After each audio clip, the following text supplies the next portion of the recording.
It is time to treat the illegal wildlife trade as the serious organised crime that it is. It is carried out by ruthless, cross-border criminal networks. It is fueled by corruption. It damages economic growth and sustainable development. It undermines governance and the rule of law. It robs communities today of their future sources of income. And it exploits the poorest people in some of the most vulnerable countries on earth. In wet markets like these, creatures such as live peacocks, civets and cats and dogs are sold to eager customers. This one in Wuhan is believed to be where the COVID-19 virus made its jump to humans. Procrastination is no longer an option, say the experts. The African rhino now faces extinction, and Vietnam and other countries in Asia must take urgent action to put a stop to this bloody trade. Organised criminal networks are adding to their profits through involvement in wildlife crime. They see it as a lucrative and relatively low-risk activity. They are the very same group who move drugs, people and weapons. About 150 years ago, over 1 million black and white rhinos littered the plains of Africa. But persistent hunting by European settlers caused a significant and rapid decline in numbers. By the 1970s and 80s, poaching once again increased due to demand for rhino horn from traditional Chinese medicines. South Africa has around 80% of the world's rhino population, and in 2019, 594 rhinos were killed. That's an average of one every 15 hours. But since the COVID lockdown hit South Africa at the end of March, the government has said there's been a dramatic decline in the amount of rhinos killed, with just 6 killed in April compared with 46 killed at the same time last year. So one of the questions to ask is this a trend that can be maintained? But the rhinos are not the only animals that suffer from this illegal trade. Others like pangolins, big cats like tigers, lions and cheetahs, and elephants are also victims, as well as smaller species of reptiles, birds and mammals. The poaching aspect of the trade is only the beginning of an illegal journey that spans the globe, with the help of criminal trafficking groups, unscrupulous businesses and entrepreneurial individuals selling online. Throughout this episode, you'll see that the illegal wildlife trade has huge socio-economic consequences on the communities where this trade takes place, not to mention the threat to biodiversity, environmental sustainability, the brutality suffered by the animals themselves, and how the illegal wildlife trade has been implicated as a cause of the COVID-19 outbreak. The illegal wildlife trade is complex and far-reaching. It's estimated to be worth between 7 and 23 billion US dollars, making it one of the most lucrative forms of transnational organised crime. On top of that, it's also used as a way to launder illicit proceeds from other illegal markets, such as narcotics, the arms trade and modern slavery. What I want to make clear from the start is that this is not just about conservation, as important as that is. It's also a major crime issue. You're listening to The Impact, Coronavirus and Organised Crime from the Global Initiative Against Transnational Organised Crime. I'm Jack Megan-Vickers. For 12 weeks, this special edition weekly podcast is looking at how the ongoing coronavirus is impacting on organised crime around the world, and how the illicit economy may affect our ability to respond to the virus.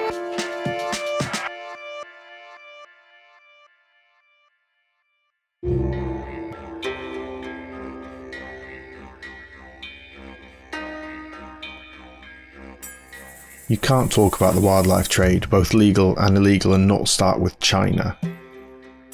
On the one hand, there is the legal farming of animals such as foxes and raccoon dogs, which are killed for their fur and then sold on commercially. And videos have emerged over the years which show how brutal this process can be. Then there is the legal trade in wildlife for the traditional medicine market.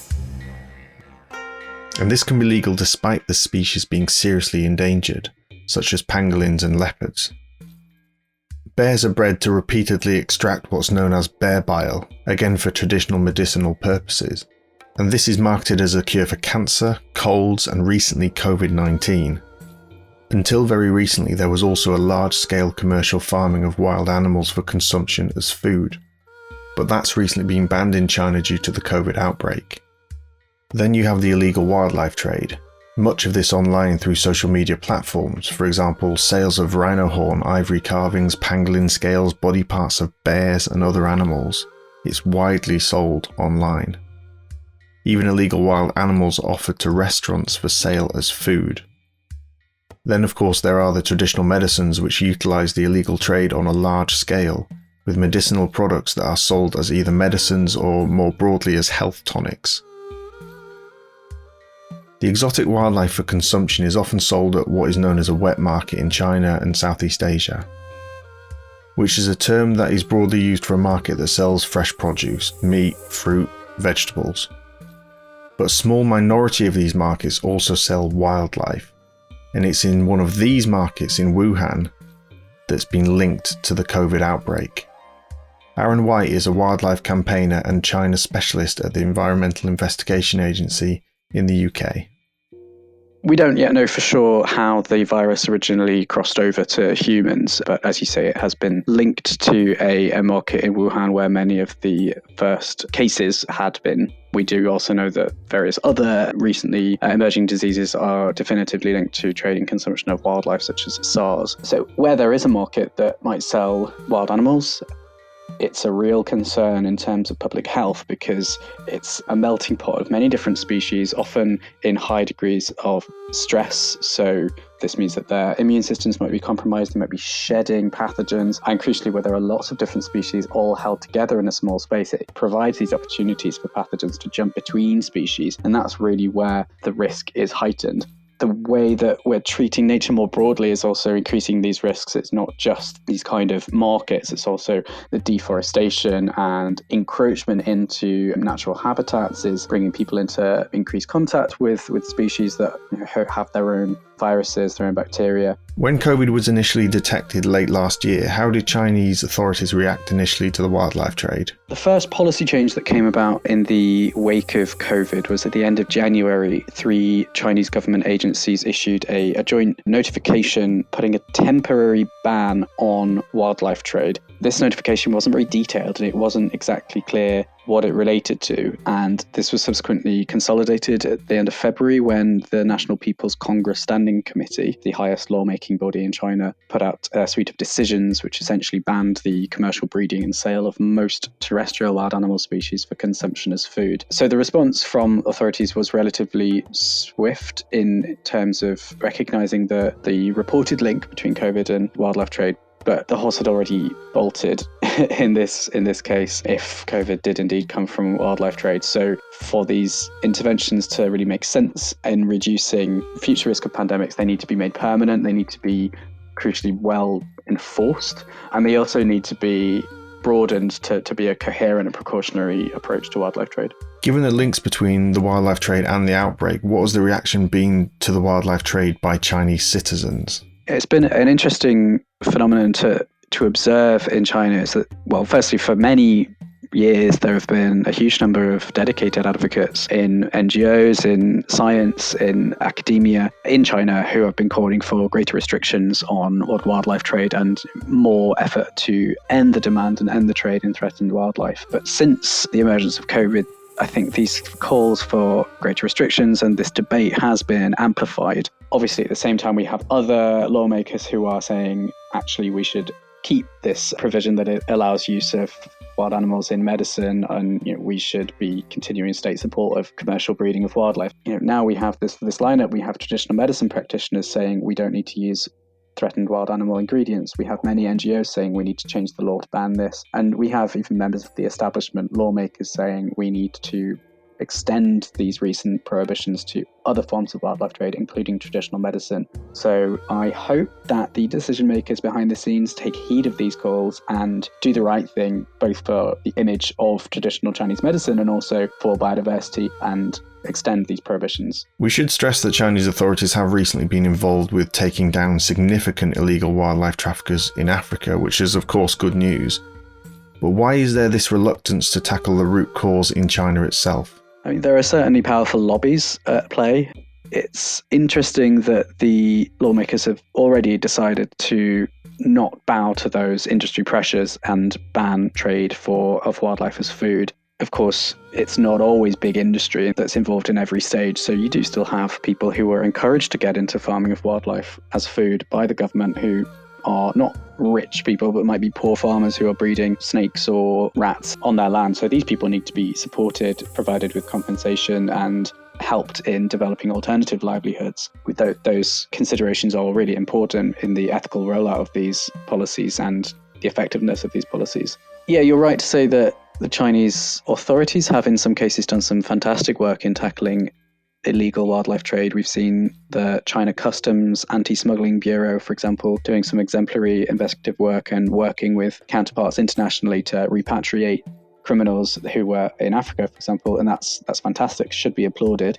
Unfortunately, it's not been consistent. There are some glaring holes in the enforcement efforts to date. And do you expect the trading of wildlife to continue and actually have a resurgence once restrictions are lifted? What we've seen so far is that illegal wildlife trade certainly hasn't stopped because of the pandemic. We're still seeing huge amounts of tiger parts, ivory, rhino horns, bear body parts being sold on social media, in some cases even linked to the pandemic as a health tonic. That's something we've seen with rhino horn medicines and tiger bones in Southeast Asia.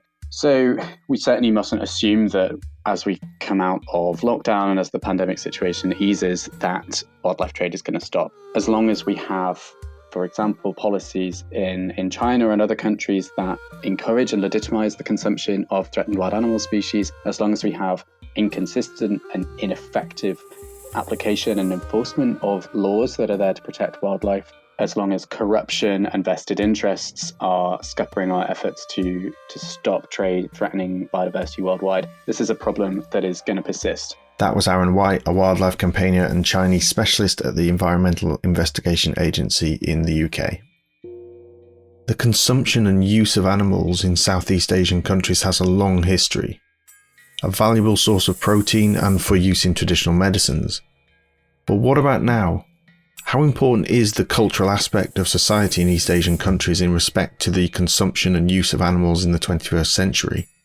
Nirmal Ghosh is the US bureau chief of the Straits Times, as well as an environmental crime journalist who has spent a parallel life working in wildlife conservation in Asia, and he's also a member of the GI network of experts. It's a huge aspect. It's a basis of a lot of it, but it is sort of outgrown the fundamental cultural aspect of bushmeat, of protein from wildlife sources, and a wide array of wildlife sources. You will find, for example, very interestingly, a difference, say, in India, where until very recently, vegetarianism was pretty much the norm, and eating meat was only for special occasions for the vast majority of the population. Whereas in Southeast Asia, in Northeast India and Southeast Asia, tribal societies traditionally ate wild protein for centuries. So that is cultural. Also attributing medicinal attributes to certain species of wildlife, that is also arguably cultural. And it is very difficult to counter that because it's really very deeply ingrained. Having said that, you can counter it. There are a lot of examples of things which are basically cultural, which no longer exist. In India, hundreds of years ago, the practice of sati, where a widow would jump on a funeral pyre to be burned alive when on her husband's funeral pyre, that was outlawed and that was eradicated. You could arguably say that was part of the culture hundreds of years ago. That is gone now. Given the assertion that COVID started in one of these wet markets, how have people reacted? Are they waiting for them to be reopened, or are they seeing this as something that needs to stop? Is there any real consensus view on that? There is a consensus, I would say, that it needs to be stopped. But again, if you look at countries with ungoverned spaces, or you look at a huge country like China, people often overestimate the ability of the government of China, for example. It was amply demonstrated in the early days of this COVID-19 episode, how it is possible to control large spaces, which it did, very impressively, in fact. But it's very difficult to actually control wildlife wet markets, because we saw this in SARS. When SARS came out in 2003, it was similar. It came from wild species.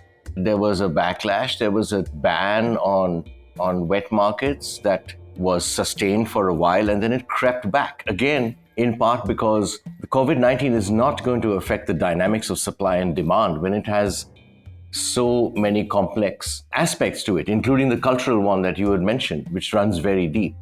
So while there is a new realization, there's a question of sustaining a ban, a permanent ban, which China has instituted. There's a question of sustaining it. And there's also the question of man's relationship with wildlife and nature. We've had people almost scapegoating bats, for example, an overreaction to nature. So people are afraid of wildlife. And as we know from experience of human history, if people are afraid of something, they tend to either kill it, to control it, or to worship it, or maybe even both in some cases.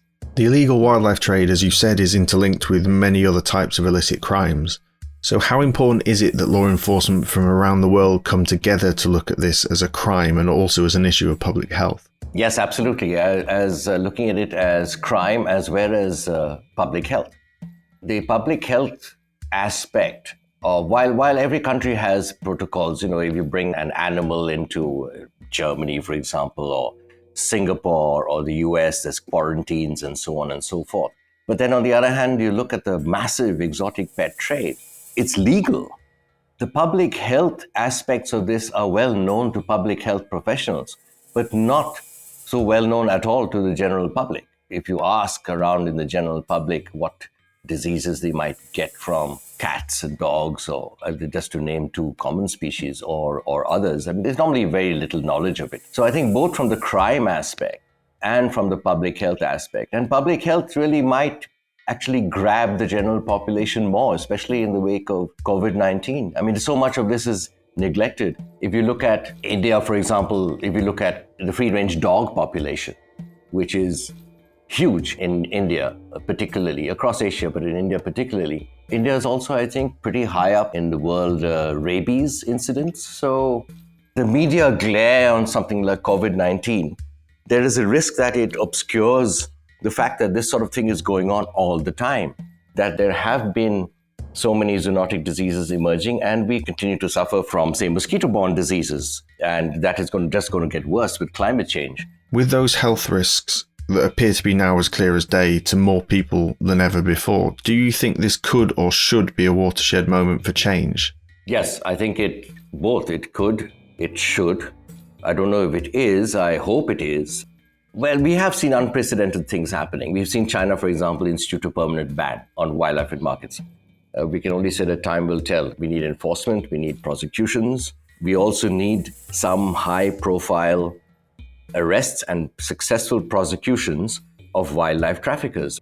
There is a tendency to seize contraband, customs all over the place. They seize, elephant tusks, pangolins, and so forth, birds, turtles hidden in suitcases, all kinds of things. But then you don't hear much about follow-up investigations and arrests, especially of the so-called kingpins. You get, couriers and traders arrested.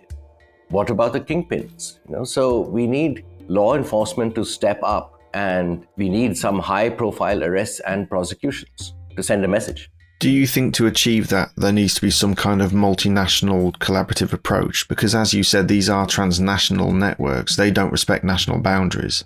Absolutely. I think there has to be much more intel sharing now. As you said earlier, there is that kind of cooperation in terms of national security, terrorism issues. But it's time that national security establishments and countries see the environment, see natural resources as a national security issue. Without doubt, COVID-19 is a national security issue. The ramifications of this pandemic are still unfolding. They're having geopolitical implications as well. So I think it's very important for a coordinated international approach, and to incentivize governments and intelligence agencies, enforcement agencies to share information on a more proactive basis in terms of wildlife. Certainly they are proactive in terms of terrorism, some pretty proactive in terms of drugs, but on wildlife, the fact is that it has been a somewhat low priority, and that has to change. That was Nirmal Ghosh, the US Bureau Chief of the Straits Times, and he's also a member of the GI network of experts.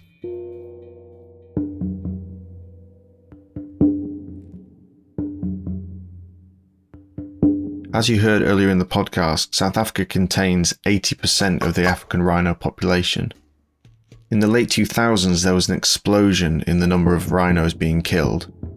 From around one a month in 2007 to 1,215 for the entire year in 2014, which was peaking at about 3 animals a day. Since that time, there has been a decline, with the 2019 total at 594, but we're in a deeply concerning situation where the number of deaths each year are outstripping the number of animals being born in some populations, which can lead to a biological spiral towards extinction. But during the COVID lockdown in South Africa, there has been a huge decrease in the number of rhinos being killed. Joe Shaw is the senior manager of the wildlife programme for the WWF South Africa. On the 22nd of May, the Minister of Environment, Forestry and Fisheries in South Africa released a press release reporting a significant decline in rhino poaching since the lockdown commenced, and that was towards the end of March. And in South Africa, that lockdown was very restrictive, with people being confined to their homes the majority of the time. And as a result of that, April 2020 saw a marked decrease in rhino poaching countrywide, with the fewest rhinos poached in the Kruger National Park in a single month since September 2013. There is often a blanket term of poacher used when discussing this issue. But how important are the socio-economic factors that actually push people into poaching? Yeah, I think this is a really important point, that addressing rhino poaching isn't just about the immediate crime and those anti-poaching efforts and technology and boots on the ground, but starting to try and look at some of the deeper drivers that are creating and perpetuating the system. So I think there are definitely socioeconomic and cultural factors, the lack of economic opportunities for people living around parks, the limited jobs or other business opportunities. I think the other point to consider here, particularly as part of this conversation, is the role of the organised crime networks within the landscape. So there are, obviously, as this has been going on for a decade now, embedded networks around the parks in both South Africa and Mozambique, and quite high levels of corruption, as one so often finds with organised crime associated with those networks. And given the restrictions in place, the lockdown, as you mentioned, in South Africa, the Kruger National Park, for example, has been closed for tourists. How will that have impacted poachers in their ability to conduct this illegal act? So it does seem that some element of the lockdown restrictions has had a transformative effect almost on our ability to control poaching. I think we have to recognise that the rangers and anti-poaching units and canine teams are recognised as essential services, and they have continued to work in all protected areas through the COVID-19 lockdown. One suggestion from the minister is that because the park entrance gates have been closed to tourists, it's limited the use of drive-in and drop-off tactics, which have previously been used by poachers to get into the park. I think beyond that site-level park response, of course, there have been severe limitations on national travel across provincial borders, but also international travel, complete shutdown of airports. And of course, that will prevent syndicates from moving on to transit and consumer countries.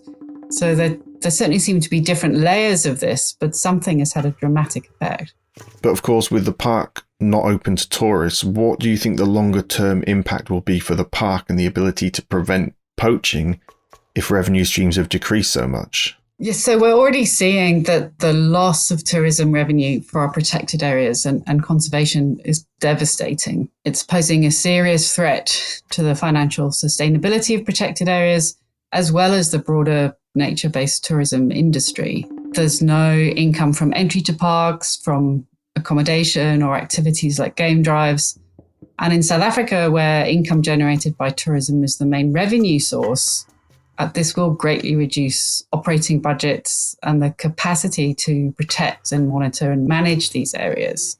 A further complexity would be the risk of job losses for people who were working in the park, who live around the park, and a reduction in opportunities to support local communities living around protected areas. There really does need to be a shorter term emergency response to try and keep operations going. Of course, in the longer term, an economic recession and perhaps changes in people's behavior and attitude towards travel will mean that tourism doesn't recover or starts to take a different form. So we need to be looking at diversifying, looking at alternative long-term solutions for financing if we want protected areas and wildlife to be conserved into the future. Throughout the making of this podcast, it's become clear to me that there's a real frustration within the community that study and combat the illegal wildlife trade, and that's that it's treated as a conservation issue rather than a crime issue. How important is it that this gets the recognition as a crime issue first? Yes, I do, absolutely. Poor rhinos are unfortunate that they happen to have a very high value illicit product associated with them, and the criminal syndicates who are trafficking a whole range of products worldwide have just latched onto this as another source of income. And I'm not sure that the wildlife and conservation authorities are necessarily, well, they're not necessarily the right people to be able to deal with organised syndicated crime at the highest levels. There must be collaboration and cooperation between the different law enforcement bodies, but a recognition, as you say, of the seriousness of this crime and provision of the resources required to really address it. Do you think that the lower poaching levels that we've seen can be sustained post-COVID? This is a great question, and it's something we're really looking at and thinking about right now. The dramatic decline that's been reported for rhino poaching has very much been an unintended outcome from poaching and lockdown. It's achieved this transformational change that so many people have been working towards for a decade or more. However, as you and listeners will know, the kind of networks and syndicates who are involved in these activities will already be looking for alternative opportunities and ways to slip through the cracks, as well as preparing for the easing of any restrictions. So I think it's a useful time to try and understand the system better and try and identify what have been the real leverage points, where have been the key breaks in the links in the chain which have enabled this to happen.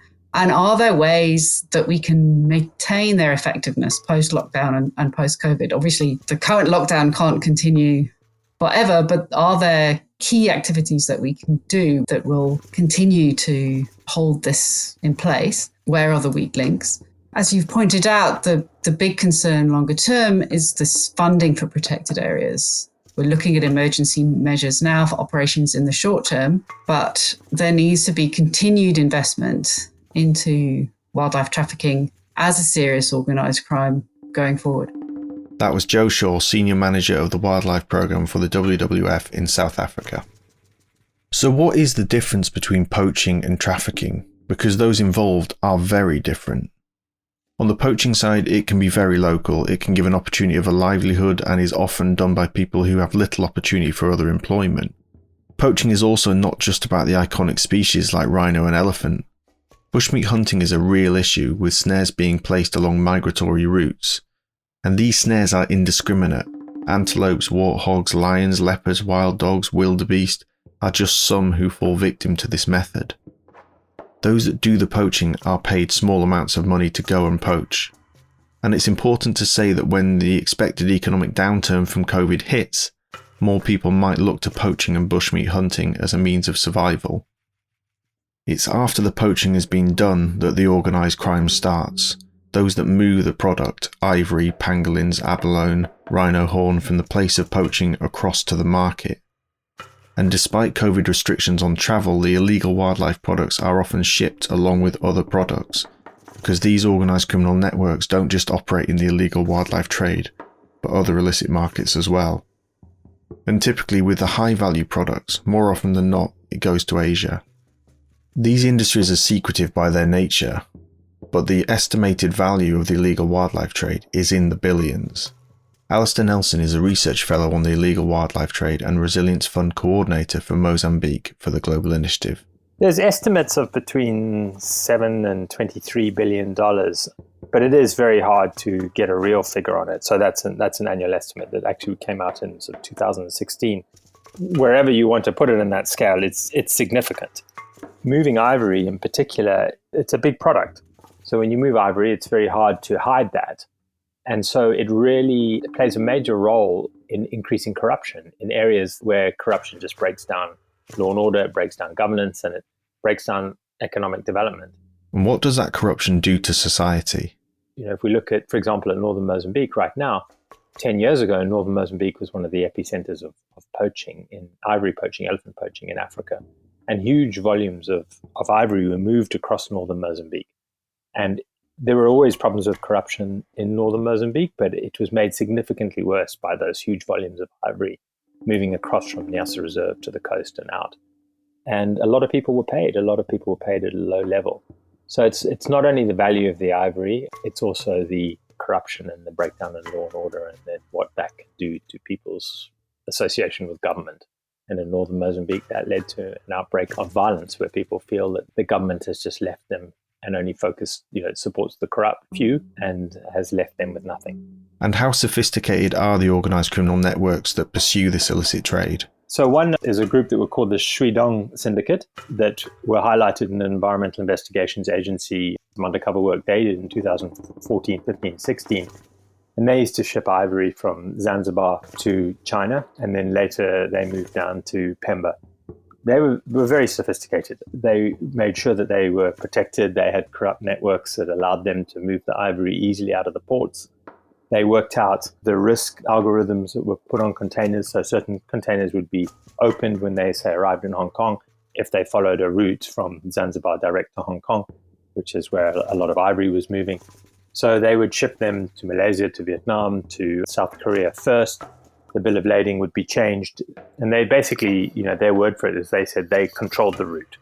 So they would have someone in these different ports who would change the origins of that container, and it would be put on another ship, so just looking like it was coming from a regional source, and then docking into Hong Kong and then driven overland to Shuidong.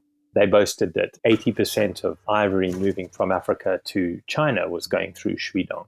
And what about the Chroma cartel, who were taken down last year by the US Fish and Wildlife Service alongside the Ugandan and Kenyan governments? That was actually a heroin trafficking network that had moved to ivory. So basically they were bringing heroin into Africa and up to Europe, and then about 5-8 years ago, they moved to actually getting ivory from all the way from West Africa, Central Africa, sort of conglomerating it in Uganda, and then initially shipping it out of Mombasa, but then latterly down to Pemba and Mozambique as well, and shipping it across to Asia.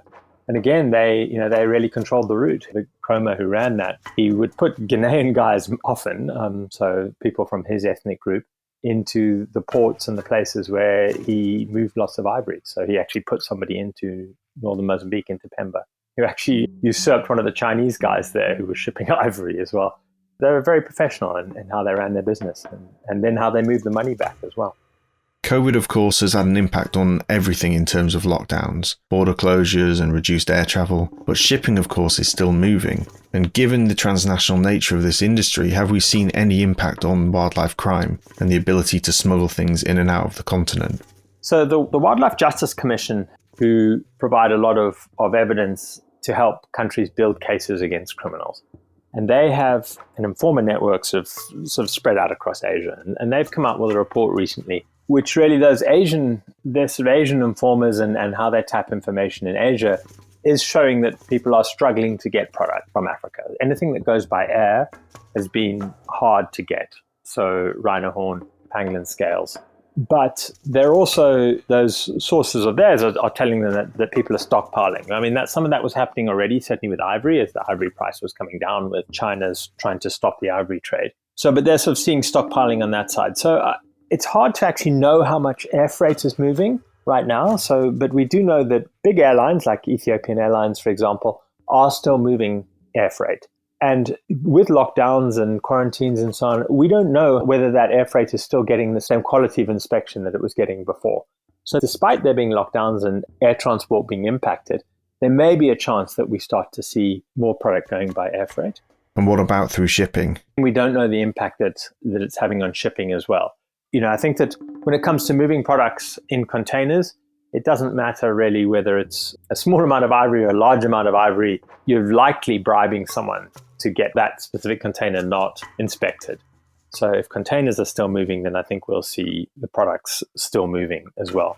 So that said, though, my overall guess is that there will be a hiatus while we're in this lockdown period, and then we'll see things moving back to normal again. Now I want to move on to talk about bushmeat hunting. There are people who believe that bushmeat hunting is essentially subsistence and largely sustainable, but is that actually the case? One of our major problems and what actually will probably do the biggest damage to wildlife in Africa is bushmeat hunting.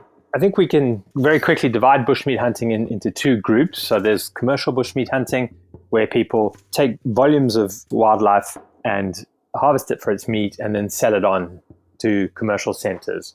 The other side is subsistence bushmeat hunting, where people go out and take bushmeat for protein, maybe for household use or for neighbors and so on.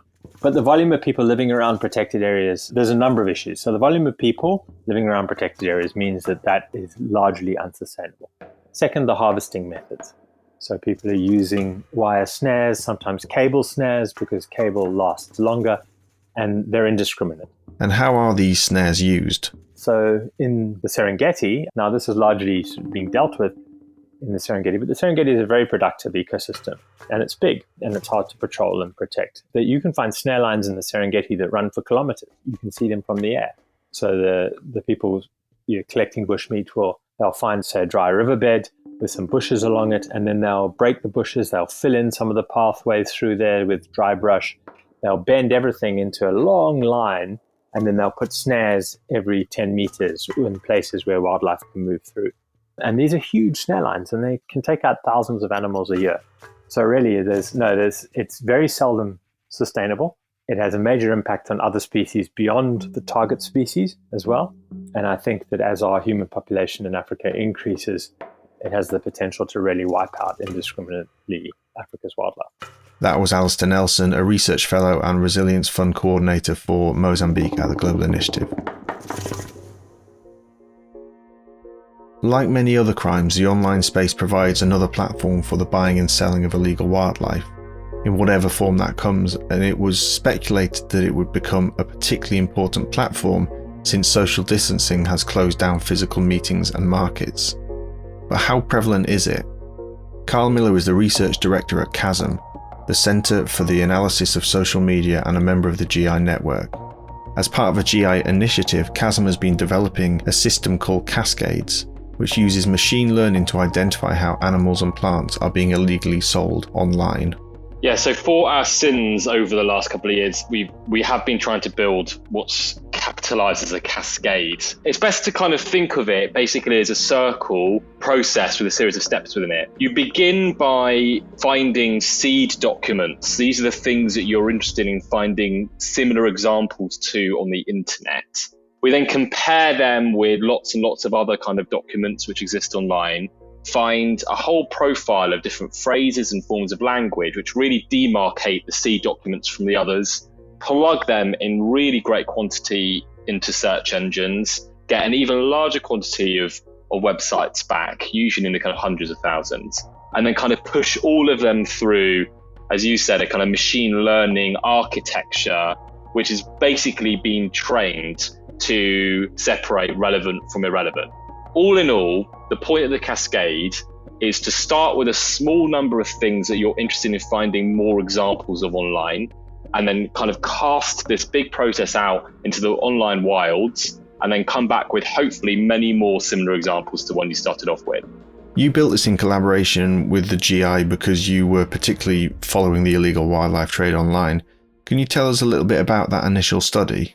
So the point of the cascade was really to try and build a system which could give us a more comprehensive look of the entire landscape of how CITES listed plants and animals were being bought and sold on the internet, wherever that was happening, and perhaps happening in lots of places that we had never heard of before and certainly wouldn't have thought to go look in.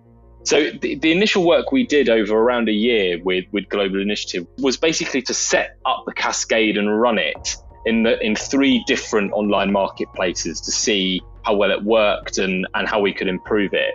One was pangolins, another was ivory, and a third was orchids, each one kind of presenting a different kind of challenge to our technology, really, and kind of teaching us different things about how it worked and different things about the actual nature of the kind of challenge, like technically, that we were facing in trying to do what we were trying to do. So you mentioned pangolins. This was part of the GI's initial study, but you've also been tracking this over the last few months. Now, pangolins have been reported as a potential intermediate host for the COVID-19 outbreak. Have you seen an impact on pangolin sales? So we've known that pangolins are being bought and sold online in reasonable and patent kind of openness for quite a long time. Over the last couple of years, though, and certainly since the kind of pandemic hit, we've definitely seen more links and more websites go offline, presumably as a result of greater scrutiny that alleged origins of COVID-19 has cast on them. Are you able to see how people are actually discussing this issue on certain websites? Yeah, so the Cascade primarily is trying to find people buying and selling these commodities online.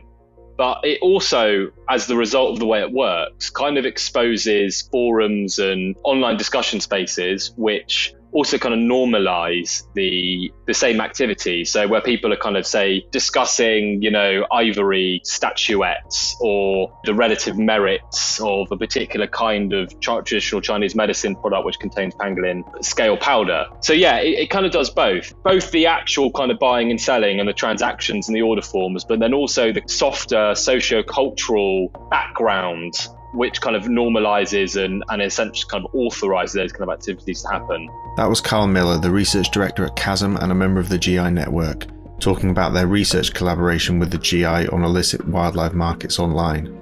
And you can find out more information on the digital dangers part of our website at www.globalinitiative.net. Natural resources like trees, water, wildlife, fish and birds have traditionally been thought of as part of the natural sciences, and the use of these natural resources as a development or conservation issue. But that's no longer the case, it's now also a crime issue. Over time, as the global criminal economy has expanded, increasingly natural resources have become part of the criminal economy. The illegal wildlife trade is another component. Throughout this series, we've heard how organised criminal networks are no longer monolithic, they have diversified and they're always looking for new opportunities to make money. One of the things that's really struck me about the illegal wildlife trade is the evidence that those involved in the illicit trade are often involved in other illicit trades as well, and they use the grey areas within the wildlife trade to launder money.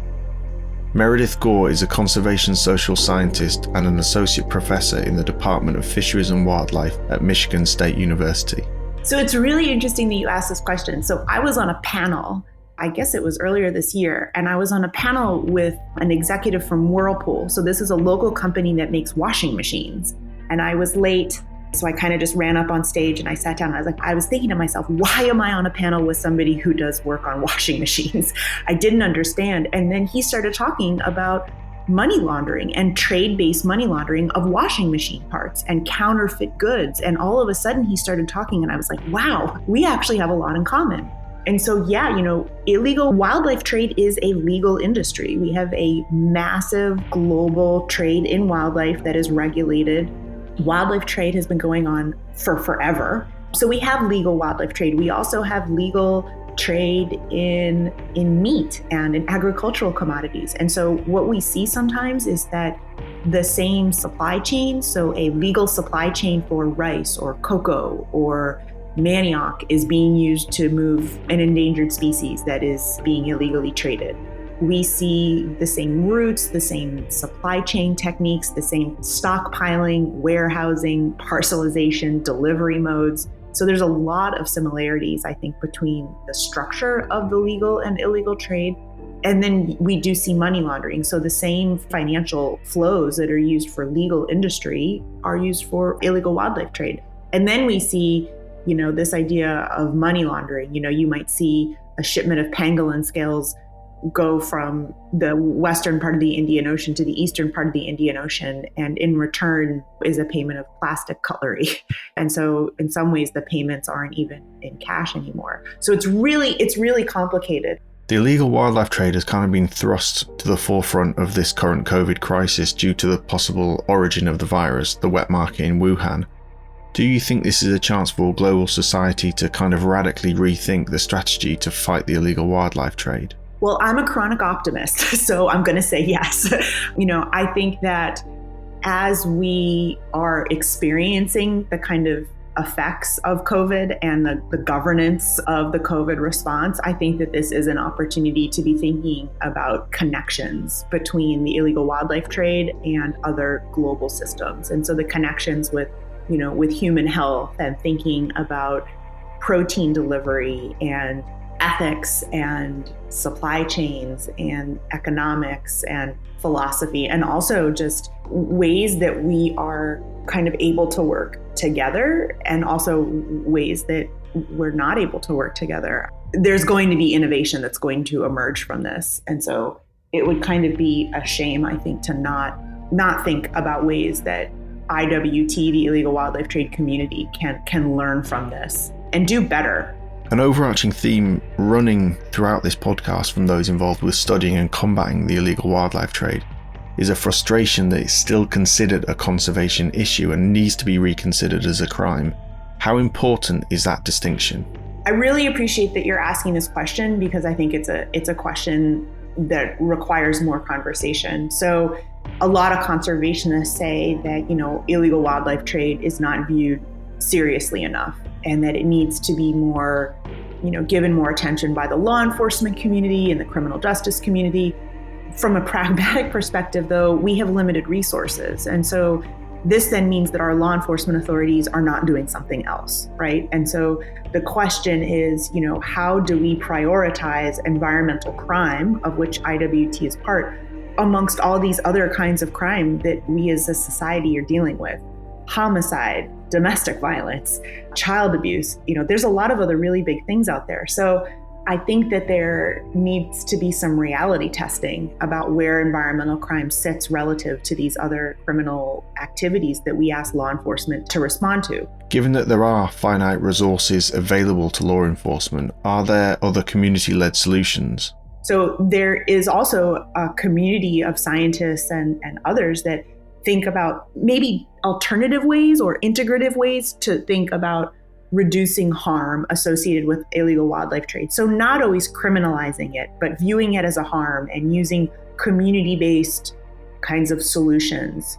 And so leveraging existing systems to try to prevent the illegal exploitation or illegal use of wildlife trade. And so, I do a lot of work in Madagascar, and there's a pre-colonial system, the Fokonolona, which is used to govern natural resource use, that is still in play. And the Fokonolona sometimes can be more effective, from my research shows this, and then others do too. A lot of the times, the local systems can be more effective than kind of traditional law enforcement authorities at reducing harms associated with illegal wildlife trade. We also think about engaging the religious community sometimes in demand reduction. So you think about the end of the illegal wildlife trade spectrum, individuals who are using wildlife products to celebrate life cycle events like a marriage or a birth. In Indonesia, there was a group of imams came together and issued a fatwa against consuming illegally poached wildlife. So I do think sometimes the problem of illegal wildlife trade is best responded to by law enforcement authorities, but not always. So we need more and better understanding about when and where I think it's appropriate to criminalize this problem. Because if we criminalize the problem, then our solutions are criminal justice space related in nature. That was Meredith Gore, a conservation social scientist and an associate professor in the Department of Fisheries and Wildlife at Michigan State University. Finally, let's look at the legislation that currently governs the wildlife trade. It's an international trade agreement called the Convention on International Trade in Endangered Species of Wild Fauna and Flora, or CITES. Established in the 1970s, its primary goal is related to conservation, particularly those species that are endangered or might become endangered. It regulates species to ensure that they don't become extinct over exploitation and trade. It lists 36,000 species of animals and plants, which are then separated into categories depending on how endangered they are. Those in Category 1 are the most endangered, so commercial trade isn't permitted. Most species lie in Category 2, which means with the right permits these can be traded commercially internationally, providing that export will not be detrimental to the survival of that species in the wild. Although CITES is generally considered to have been successful, There are those that say that it has limitations and perhaps a new approach is needed because organised criminal groups have changed the way they operate in this space. John M. Seller is a senior advisor to the Global Initiative Against Transnational Organised Crime and the former Chief of Enforcement at CITES, and was awarded an OBE for his work in wildlife protection and policing. Organised crime groups, networks, are, if nothing else, businesses. And what attracts transnational organised crime to any activity is profit. They want profit, but they also want low risk. And when it comes to wildlife, if you think of the number of customs and police officers who every day around the world are devoted to trying to identify, combat, and bring to justice drug traffickers, human traffickers, it's in the tens of thousands.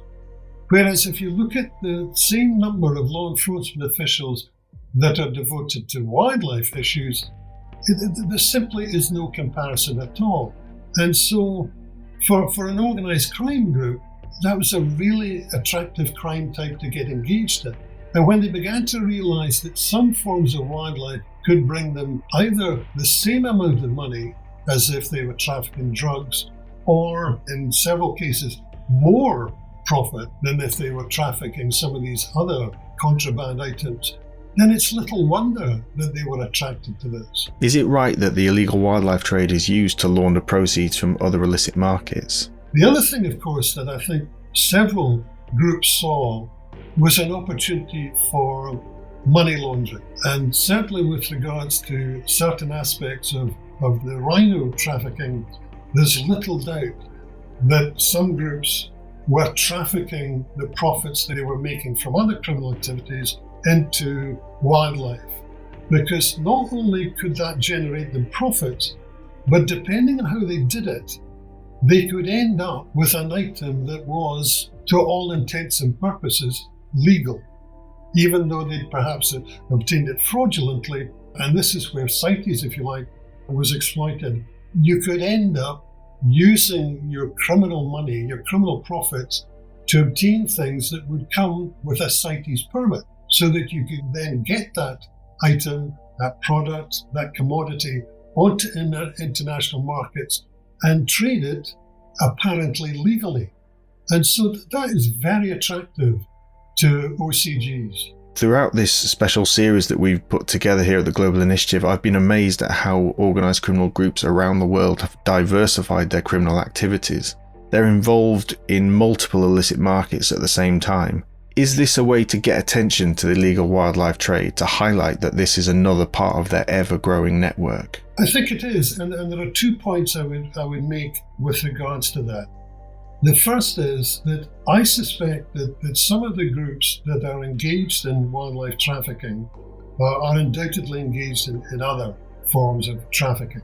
But I suspect that they are not covering their tracks as carefully when they deal in wildlife as they would if they were dealing in humans or firearms or narcotics.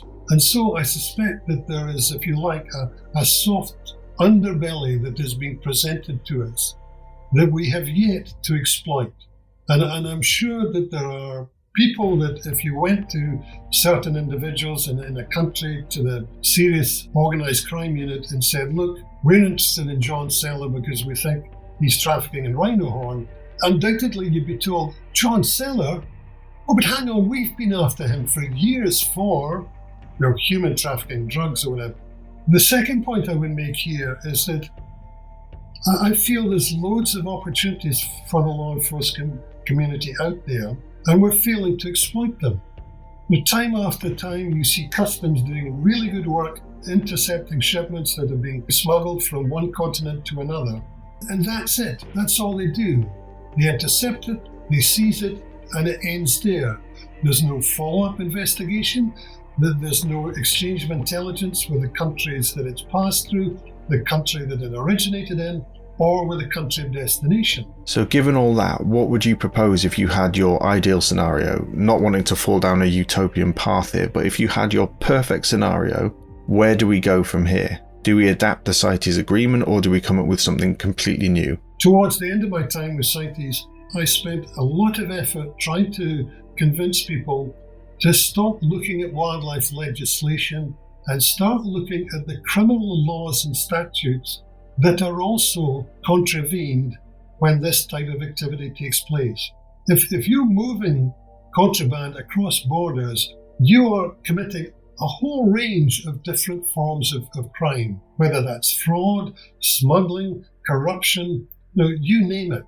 Decades ago, when Al Capone was finally brought to justice, it wasn't because they proved that he was a mobster, that he was the head of a criminal gang. He was jailed because he hadn't paid his tax. How often are financial crime units looking at wildlife? How often are anti-corruption units looking at wildlife trafficking? Again, all too seldom.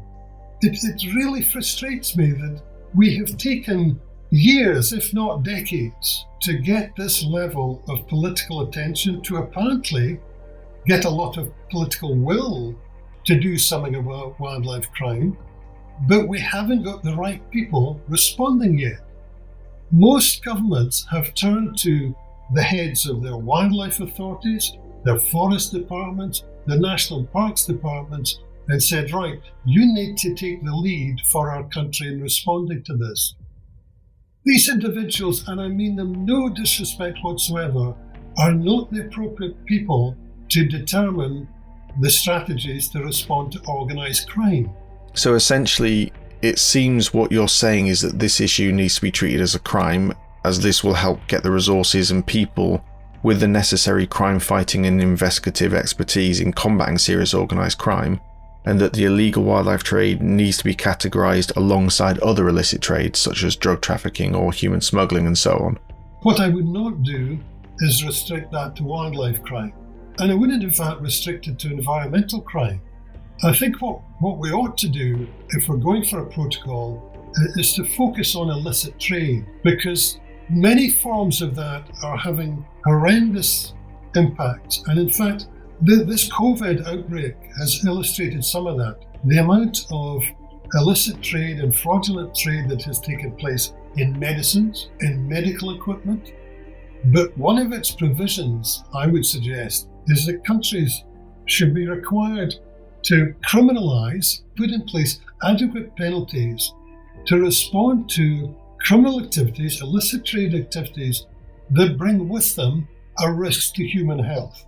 One of the things that is absolutely unarguable, that has been proved in recent years, is that zoonotic diseases, in other words, diseases that spread from animals to humans, they are there and they present huge risks to human health, whether that's SARS, Ebola, HIV, AIDS. And if one can go to some of these law enforcement commanders and say to them, if for no other reason, you need to target this crime because it kills people. It doesn't kill them with bullets or snares or knives. It kills them with viruses. That was John M. Seller, a senior advisor at the Global Initiative. That's all we've got time for this week. A special thank you to Meredith, Aaron, Alistair, Joe, Nimal, Carl and John. And also thank you to Milos Yakovlevich for helping to bring this podcast together. Remember that you can subscribe to our weekly newsletter about coronavirus and organised crime by heading over to our website www.globalinitiative.net, where you can also find other podcasts like Deep Dive exploring organised crime. The last episode concentrated on how the ongoing insurgency in northern Mozambique is affecting illicit markets in the region. Don't forget that you can find the GI on social media by searching for the Global Initiative. Please leave us a review, like, subscribe and share the podcast around. Next week we're going to be talking about corruption in the age of COVID. So until then, this is The Impact, Coronavirus and Organised Crime from the Global Initiative Against Transnational Organised Crime. I'm Jack Megan Vickers. We'll talk to you soon.